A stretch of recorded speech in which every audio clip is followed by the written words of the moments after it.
आज हम लोग आपके कक्षा 10 में पाठ है क्या लिखूं और ये एक निबंध है। इसके लेखक पद्मलाल पुन्नालाल बख्शी जी हैं। आज हम लोग इस पाठ के इस गद्यांश पर आधारित, जो कि आपको सामने दिख रहा है, इस गद्यांश पर आधारित आपके बोर्ड की परीक्षा में पूछे जाने वाले प्रश्नों को हल करना सीखेंगे। देखिए, आपको पता है कि आपके बोर्ड के पेपर में इसी तरह से दो अलग अलग पाठ से दो गद्यांश दिए रहेंगे।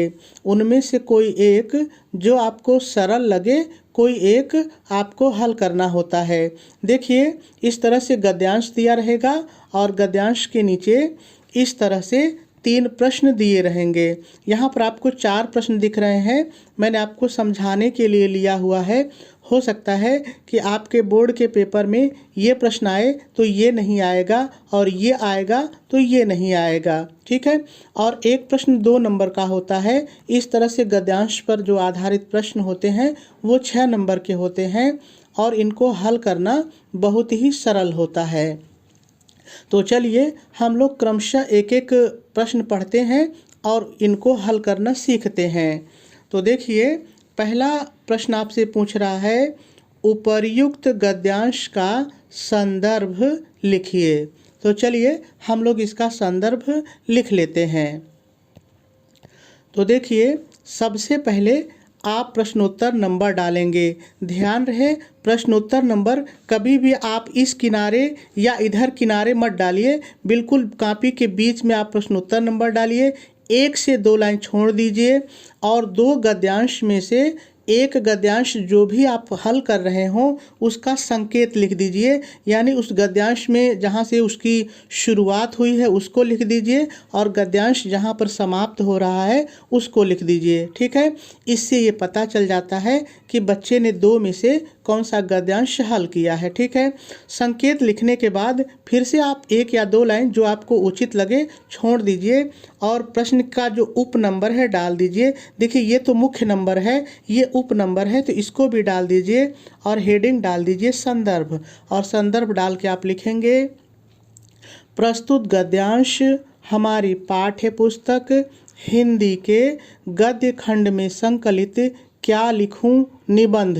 अब यहाँ पर ध्यान दीजिए, यहाँ पर आप निबंध भी लिख सकते हैं, क्या लिखूं निबंध, या आप लिख सकते हैं क्या लिखूं पाठ से, या आप लिख सकते हैं क्या लिखूं शीर्षक से। तीनों लिख सकते हैं, कोई दिक्कत नहीं है। तो मैंने लिखा है क्या लिखूं निबंध से उद्धृत है। देखिए, उद्धृत की जगह आप लिख सकते हैं लिया गया है, लिया गया है, कोई दिक्कत नहीं है, ठीक है। तो मेरी आदत है मैं उद्धृत लिखता हूँ, तो मैंने उद्धृत लिखा है, ठीक है। निबंध से उद्धृत है। इसके लेखक श्री पद्मलाल पुन्नालाल बख्शी जी हैं। पूर्ण विराम लगा देंगे और आपका संदर्भ पूरा हो जाएगा। यदि आप चाहते हैं कि आपका संदर्भ थोड़ा सा और अच्छा लगे तो किताब का नाम, शीर्षक का नाम जिसको आप पाठ का नाम कहते हैं और लेखक का नाम आप हाईलाइट कर दीजिए, काले रंग की पेन से लिख दीजिए और इनको आपको सिंगल इन्वर्टेड कामा में लिखना होता है, ठीक है। पहला प्रश्न पूरा हुआ। चलिए दूसरा प्रश्न देखते हैं। देखिए, दूसरा प्रश्न आपसे पूछ रहा है, गद्यांश के रेखांकित अंश की व्याख्या कीजिए। देखिए, यही वह प्रश्न है जो आपको बहुत परेशान करता है कि हम क्या व्याख्या लिखें। तो देखिए, व्याख्या में थोड़ा बहुत यदि आप आगे पीछे करके लिख देते हैं, थोड़ा सा भी बदलाव करके, थोड़ा मतलब थोड़ा सा भी बदल के यदि आप लिख देंगे तो आपको नंबर मिल जाएगा। कोई घबराने की आवश्यकता नहीं है, क्योंकि टीचर को पता है कि बच्चे का दिमाग टीचर के बराबर नहीं होता है। तो थोड़ा बहुत भी यदि आप अपनी बुद्धि लगा करके लिख देंगे तो आपको निश्चित नंबर मिल जाएगा। अब हम लोगों को रेखांकित अंश की व्याख्या करनी है। तो चलिए हम लोग पहले देखते हैं कि रेखांकित अंश है कहाँ पर, उसके बाद हम लोग इसकी व्याख्या को सीखेंगे। तो देखिए, आपको दिखाई दे रहा है कि पूरे गद्यांश में ही रेखांकित अंश है, पूरी लाइन में रेखा खींची गई है। तो हमको पूरे की व्याख्या करनी है। तो चलिए एक बार मैं आपको यहीं पर व्याख्या हल्की सी समझा देता हूँ, फिर लिखना सीखेंगे। तो देखिए, लेखक पद्मलाल पुन्नालाल बख्शी जी कहते हैं कि हिंदी में प्रगतिशील साहित्य का निर्माण हो रहा है। यानी लेखक कहते हैं कि हिंदी साहित्य में सुधारवादी, देखिए प्रगतिशील का मतलब होता है सुधारवादी, यानी ऐसे साहित्य की रचना कर रहे हैं कि उनको लग रहा है कि अब हमारे साहित्य में, हमारी किताबों में कभी कोई कमी नहीं उत्पन्न होगी, तो प्रगतिशील सुधारवादी साहित्य का निर्माण कर रहे हैं। और उनके निर्माता और उसको लिखने वाले, निर्माता मतलब उस साहित्य, उस किताब को लिखने वाले लोग ये सोच रहे हैं, ये समझ रहे हैं कि इनका जो साहित्य है उसमें कोई कमी नहीं होगी और इसमें भविष्य का गौरव निहित है। देखिए गौरव का मतलब महत्व या बड़प्पन, तो आप गौरव भी लिख सकते हैं। तो लेखक कहते हैं कि ये जो सुधारवादी साहित्य, प्रगतिशील साहित्य की रचना कर रहे हैं लेखक, ये समझ रहे हैं कि उनके साहित्य में भविष्य का गौरव निहित है, इसमें कोई कमी नहीं होगी। लेकिन कुछ ही समय के बाद उनका यह साहित्य भी अतीत का स्मारक हो जाएगा। अतीत का स्मारक मतलब बीते हुए समय की बात हो जाएगी, उसमें भी बहुत सी कमियां निकल आएंगी।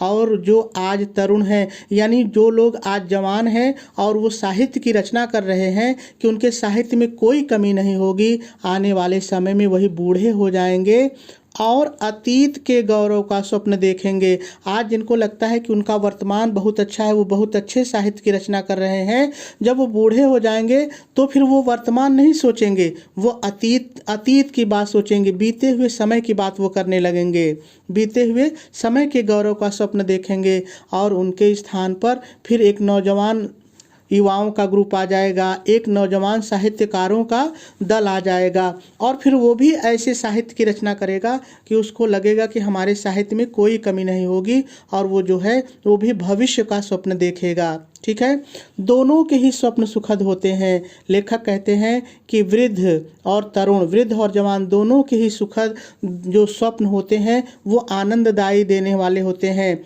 क्यों? क्योंकि दूर के ढोल सुहावने होते हैं। देखिए दूर के ढोल सुहावने का मतलब ये है कि देखिए जो बूढ़े लोग हो गए हैं वो अपने अतीत को सामने देखना चाहते हैं, लेकिन उनका अतीत उनसे दूर चला गया है। और जो जवान हैं वो अपने भविष्य को अपने सामने देखना चाहते हैं, लेकिन उनका भविष्य अभी उनसे दूर है। और आपको पता है कि जो वस्तुएं हमारे पास नहीं होती हैं, जो हमसे दूर होती हैं, किसी से भी दूर होती हैं, वही चीज़ें उनको अच्छी लगती हैं।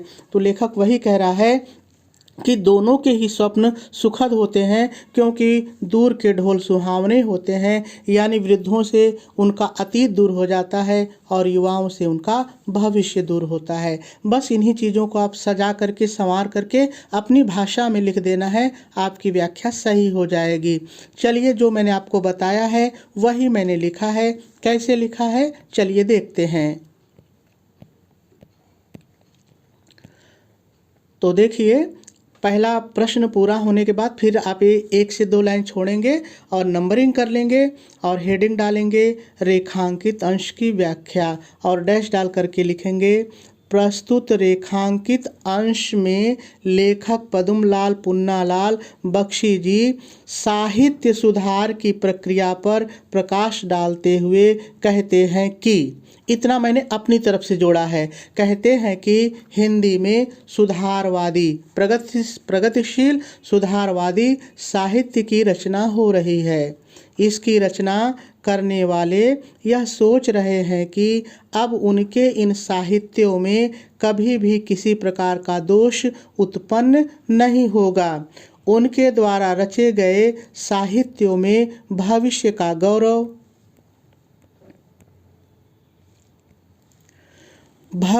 गौरव निहित है, किंतु कुछ समय बाद ही उनके द्वारा रचित यह प्रगतिशील साहित्य भी बीते हुए समय का स्मारक बन जाएगा और आज का यह युवा साहित्यकार भी वृद्ध होकर अतीत का गुणगान करेंगे। उनके स्थान पर पुनः दूसरे युवा साहित्यकार आ जाएंगे जो वर्तमान से असंतुष्ट होकर नए साहित्य की रचना करेंगे और नए साहित्य की रचना करेंगे और सुनहरे भविष्य का स्वप्न देखेंगे। इस प्रकार से लेखक कहते हैं कि वृद्धों का अतीत उनसे दूर है और युवाओं का भविष्य। जो चीज़ें उनकी पहुंच से दूर हैं वही उन्हें अच्छी लगती हैं, इसलिए दूर के ढोल सुहावने होते हैं। और आपके रेखांकित अंश की व्याख्या पूरी हो जाएगी। चलिए अगले प्रश्न को देखते हैं। देखिए अगला प्रश्न आपसे पूछ रहा है कि प्रगतिशील साहित्य निर्माता क्या समझकर साहित्य निर्माण कर रहे हैं। तो क्या इसका उत्तर होगा, चलिए देखते हैं। तो देखिए जब आपका दूसरा उत्तर खत्म हो जाए तो फिर 1 से 2 लाइन छोड़ेंगे और नंबरिंग करेंगे। देखिए या ये आएगा या तो नीचे वाला आएगा, दोनों नहीं आएगा। तो इसका उत्तर जो हमने अभी प्रश्न पढ़ा उसका उत्तर हो जाएगा प्रगतिशील साहित्य निर्माता यह समझकर साहित्य निर्माण कर रहे हैं कि उनके साहित्य में भविष्य का गौरव निहित है। आप उत्तर गद्यांश में देखेंगे तो बिल्कुल लाइन से ये उत्तर मिल जाएगा। ठीक है, चलिए अगला प्रश्न भी देख लेते हैं। अगला प्रश्न आपसे कह रहा है दूर के ढोल सुहावने होते हैं, इसका भावार्थ लिखिए। इसका क्या अर्थ है। तो मैंने बताया कि जो चीज़ें दूर होती हैं वही अच्छी लगती हैं, वही चीज़ मैंने लिखा है। कैसे लिखा है चलिए पढ़ लेते हैं। तो देखिए फिर अगले उत्तर के बाद 1 से 2 लाइन छोड़ेंगे और नंबरिंग करके लिखेंगे। दूर के ढोल सुहावने होते हैं का भावार्थ है कि जो चीज़ें पहुँच से दूर होती हैं वही चीज़ें ज़्यादा अच्छी लगती हैं। पूर्ण विराम लगा देंगे और ये उत्तर भी पूरा हो जाएगा। तो मेरे ख्याल से आपको बात थोड़ा ना थोड़ा निश्चित ही समझ में आई होगी।